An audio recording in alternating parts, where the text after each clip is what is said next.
So something horrible happened in Imo State around the 7th of December 2025, where it was said that the police discovered series of mutilated body in a private mortuary in Apala, Imo State, Nigeria, after they had gone to raid the neighborhood. From what we are hearing, the police had heard rumors regarding a particular neighborhood in this Apala area in Imo State. They've heard rumors regarding kidnapping, they've heard rumors regarding organ harvesting, they've heard rumors regarding people going missing, and they have suspected this particular hotel that belonged to a man named Stanley Morocco Oparogu. And since there were rumors of kidnapping and the man had a hotel as well as a private mortuary, the police, along with the commissioner of police of that state, went to raid the man's property. They went to raid his hotel. I think they first raided the hotel, and then they went to the private mortuary that he had. And upon getting there in the search, and then they discovered one of the most disgusting, disturbing sights that anyone could imagine.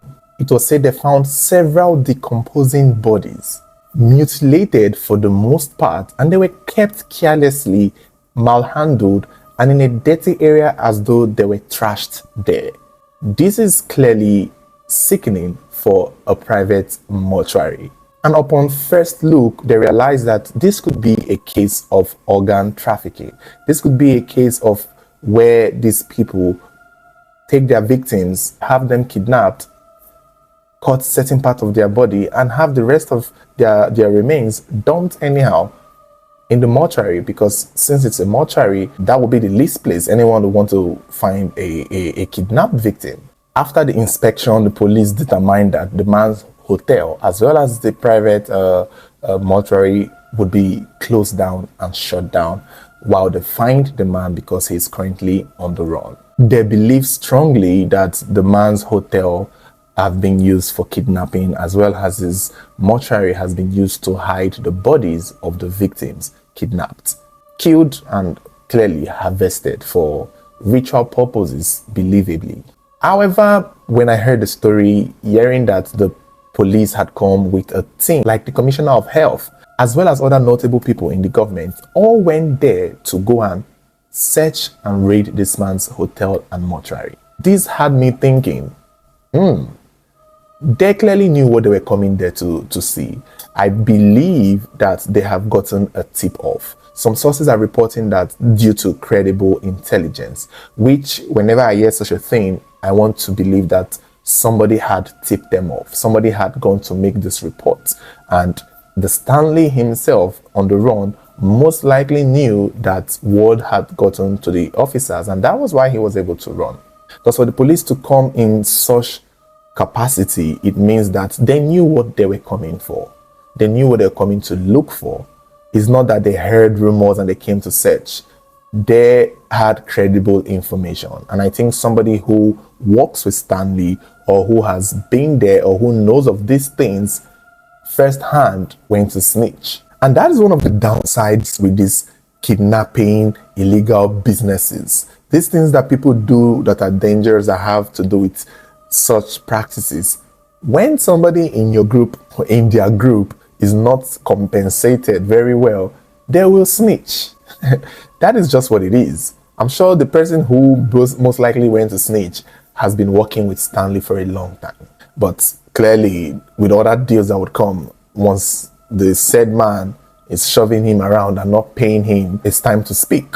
That is the downside and the good side for the most part, because when people who are into this are being treated the type of way, they start to expose each other. The State Commissioner of Police has vowed that anyone and everyone involved in the situation there, in the killing and harvesting of the organs of these victims, presumably, will be identified and punished. Stanley is currently on the run, and I don't think he will go very far. I don't believe he will go very far. It's just a matter of time. I'm sure by the time we're even uploading this video, any update will come up that he has been caught and arrested. How far can he run? Because his face and his picture is everywhere right now. Another thing again I would suggest is since the government suddenly care, they should take some of the remains that were found there and run an autopsy for what it's worth to determine the cause of death. That way they can understand if these victims were killed naturally, if they died a natural death and their body was what was harvested, which is still illegal, or there were people who were killed particularly possibly by this Stanley and his crew member, because he wouldn't be doing this alone. Such a business, it's not done by one person. It's not done by two people. For this man to do such a thing with several bodies being found, multiple people would have been involved. Multiple people would have been involved. For words to get out, that means this man must have been doing this for a long time with a lot of people who would be involved. And I think aside Stanley, there are more people to chase after. There are more people to find and catch. It's just sickening. And with time, more people will keep being exposed. More people will be exposed. It's horrifying. Very horrifying. Only God knows how many more victims that have been killed in this man's hotel and taken to his private mortuary. That gotta be the perfect, that gotta be the perfect setup for a crazy underground dealing like this. A man who has a hotel and has a private mortuary. Now that is crazy. I understand getting a hotel, getting a car wash, you want to run a business, you get a school, get a restaurant. But how do you go from owning a hotel to owning a private mortuary?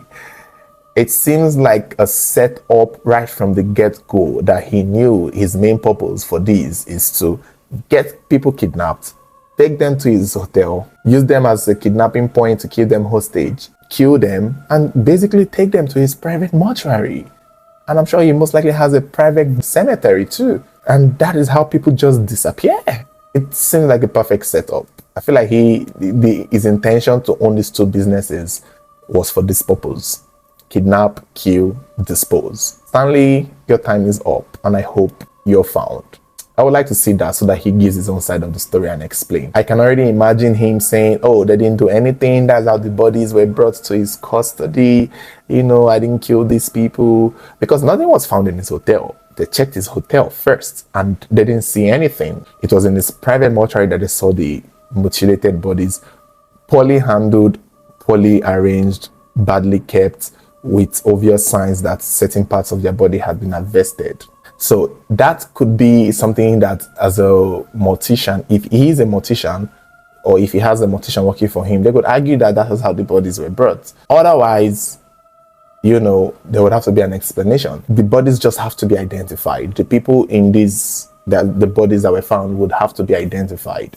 And if 1, 2, or 3 can be identified by families and loved ones, they can determine whether or not they were the ones who brought the bodies there, or if they knew that their loved ones had been missing for a long time.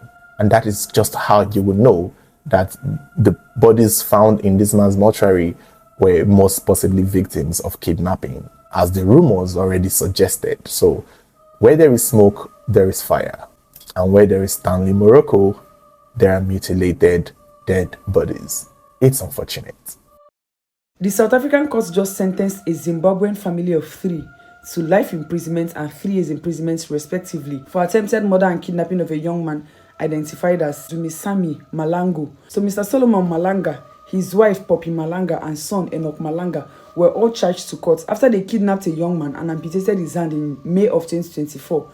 Now, what exactly happened? This young man, identified as Dumisani, was said to have been returning from somewhere he went to. He decided to use a shortcut, which was somewhere around Kromdai Road in extension 16 of Vosmon. On using this shortcut, he passed through the backyard of Mr. Solomon's church, who is said to be a pastor. On seeing this young man drive through the back of the church, Mr. Solomon and his son stopped him. Pointing a gun at him, he alighted from the car to, find out what was going on. They accused him of stealing batteries from their church and some other items. They tied up his hands and legs and forced him into the bush, where they cut out a branch of a tree, placed his both hands on the branch of the tree, and macheted them, cut off both hands. After they cut off both hands, they abandoned him there and went back to the church. I don't know if they were doing church service, but they abandoned the young man there and went back to continue whatever they were doing. The man kept on screaming and crying for help until a passerby heard him screaming, went to the location, rushed him to the hospital, where they were fortunately able to save his life. They luckily saved his life, but his both hands were gone. So the young man charged this family to court in May of 2024. The matter lasted till the 25th of November 2025, where they were eventually found guilty of kidnapping and attempted murder. Both the pastor and his son Enoch were sentenced to life imprisonment for attempted murder and 3 years imprisonment each for kidnapping, while the pastor's wife, Mrs. Poppy, was sentenced to 3 years imprisonment for kidnapping. I don't know how she played a role or the particular role she played in the whole scene, but she was equally charged for kidnapping and sentenced to 3 years imprisonment. The judge said the reason for this sentencing is to sound as a warning to those committing serious offenses or crimes like this. The prosecuting counsel presented both an album containing the images of the scene where this young man's hands were cut off, backing it up with the oral evidence of the victim. The family of 3 were found guilty because they tried to defend their case, like they gave their own statements, but the courts found it as a mere lie, trying to deny what has happened because all evidence was clear and this victim also testified, so they were found guilty and sentenced. This is just sad, but anyway, the victim and his father were said to have been happy with the decision, though the father said no matter what they do or no matter the judgment they give or pass, it cannot bring back the hands of his son, because at this point he is the one feeding the son and he is the one taking care of the young man's daily needs, since he can't do anything by himself. But however, they are happy with the judgment. The victim in question said he was unable to sleep, knowing fully well that the perpetrators were working freely. But however, now that they've been found guilty and sentenced to life imprisonment and 3 years imprisonment respectively, that he's happy. At least he knows that his attackers will spend a very long time in prison. However, what is your take on this story? Drop it under the comment section, like this video, subscribe to this channel, and don't forget to share. Have a great day. Justice at last. Do you guys remember the group of teenagers from Ogun State that killed a young girl by the name of Sophiat and beheaded her, put her head in a calabash, gave someone to cook in order to prepare a charm that would make them rich? This was something they saw on Facebook. They saw a money ritual advert on Facebook and followed through with it in reality, using one of their own girlfriend by luring her over to her boyfriend's house, where they told her that, not to tell her parents where she was going. And she came, the 17-year-old girl by the name of Sophiat, left her home, told her parents she was coming, went to see her boyfriend, Soludin, who was at the time equally 18 years old. This happened in Abeokuta, there, where they said when the girl went to finally meet her boyfriend in the house, they had sex, and after the sex, he turned into a monster that she could not have imagined. And prior to this killing, he had already planned with his friends to find a girl to use for ritual. So he and his friends, they had seen this Facebook advert about how to do money ritual with someone you like, and they decided to talk among themselves how they were going to go through with it, when they suggested to Suledin that you are the one here with a girlfriend, so let's use your girlfriend. And that was how they were able to plan ahead of time to lure Sophiat over. It was such a gruesome story back then. We covered it after they finished using Sophiat's head for what they were trying to do. In the process, neighbors caught them. The young girl was identified to be 17-year-old Sophiat. Well, the case went on to court. If you remember, these young people were taken to court, and for the last 3 years, it's been in court. And eventually, just a few days ago, in July of 2025, they were found guilty and they were handed their sentence. 3 of the guys were sentenced to death, while the other 2, I believe, was sentenced to life in prison. These are young people who had their whole life ahead of them, and it was destroyed by a misleading money ritual advertisement they saw on Facebook.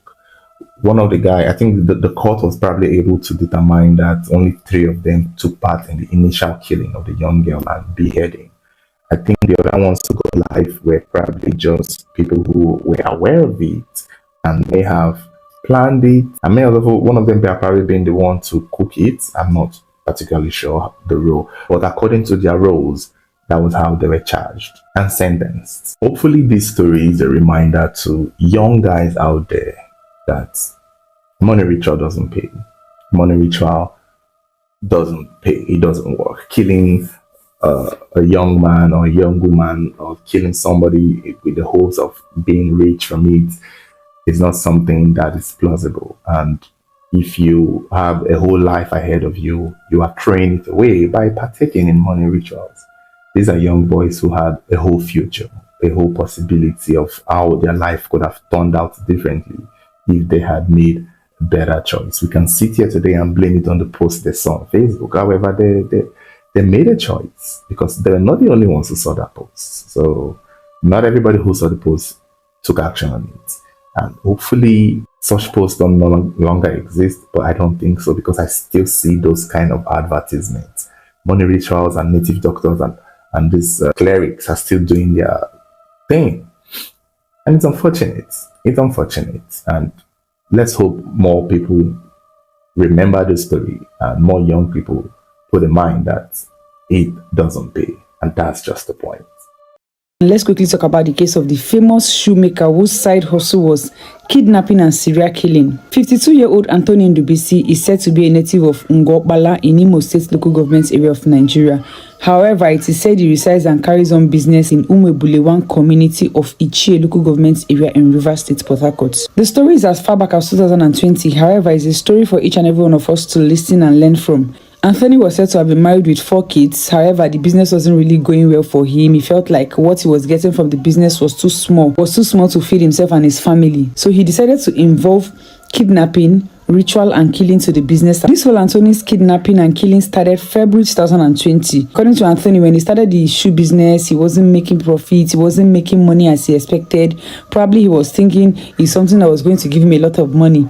But along the line, he wasn't seeing the money he was expecting, so he decided to add kidnapping and killing to his business. It wasn't clear how long he did the shoemaking business before he started kidnapping. According to Anthony, he would invite his victims in a form of business transaction. He will call you and tell you he wants to buy shoes in bulk. When you supply to him, he will invite you over to his house in Port Harcourt to come and collect the money. And by the time you come to recover your money, Anthony will take you inside his house, welcome you properly as a guest. He will drug you. He will give you a drink laced. Then he will serve you food. While they are eating comfortably, Anthony will go behind them, strangle them from the back, and drag them to a small pit inside his compound, then discard the body inside the pit. After he does that, he will withdraw the money in their account. It's not clear if he used their ATM or he did transfer, because I don't know how he has been doing this thing and nobody found out. He will withdraw everything, and that is how nobody will hear about you. It is said that from that February till the time they apprehended Anthony, he had already killed 3 of his Togolese business partners, all in the name of come and collect your money. Before you wonder why his wife didn't say anything or why people didn't find out, neighbors, it was said at Anthony's house, the fence was almost ×3 of a normal fence, or should I say ×4 of a normal fence. His fence was so high that nobody from outside could even suspect what was going on inside. And then for his wife not saying anything, probably his wife could not endure the level of poverty. It was said the wife left him. 2 of his children, whom are already adults, decided to leave, to go on their own, to start life. It was just Anthony and 2 of his younger sons. Now, the most shocking thing about this whole incident is that Anthony's 2 small boys, Anthony's 2 younger sons, were all seeing what Anthony was doing. They were seeing the manner at which their father was killing his victims. It was said he threatened them that if they ever mention to anybody what he's doing inside the house or what he has been doing to people, he was going to also do to them what he was doing to these people, meaning he was also going to strangle them to death. So because of that, the children were quiet until that fateful day where his last victim got him caught and arrested by the police. Anthony don't just kill these people. According to him, when he kills them, he gets money. It's not clear if he kills them and sells the vital parts of their body to ritualists, or he just takes their accounts, withdraws money. But he said if he kills them, he equally gets money out of it. So far, Anthony said what he made or what he had realized from this whole killing was the total sum of 800,000 naira. From killing of 4 people, he realized the total sum of 800,000. Somewhere around June 2020, he had a business transaction with one Ajumiene Ofo from Aba in Abia State. Mr. Ofo was said to have supplied shoes worth 500,000 to Anthony. That fateful day, Anthony called him to say, okay, come over to my house in Port Harcourt and collect your money is ready. Ofo, before going to see Anthony, dropped Anthony's house address and phone number with his wife, saying, I'm going to recover money. This is the address and the phone number. This was a harmless address and phone number he was dropping, not knowing the address and phone number would eventually be useful in the later on. When Ofo arrived at Anthony's house, Anthony welcomed him as usual, offered him drink, gave him food, made him sit down.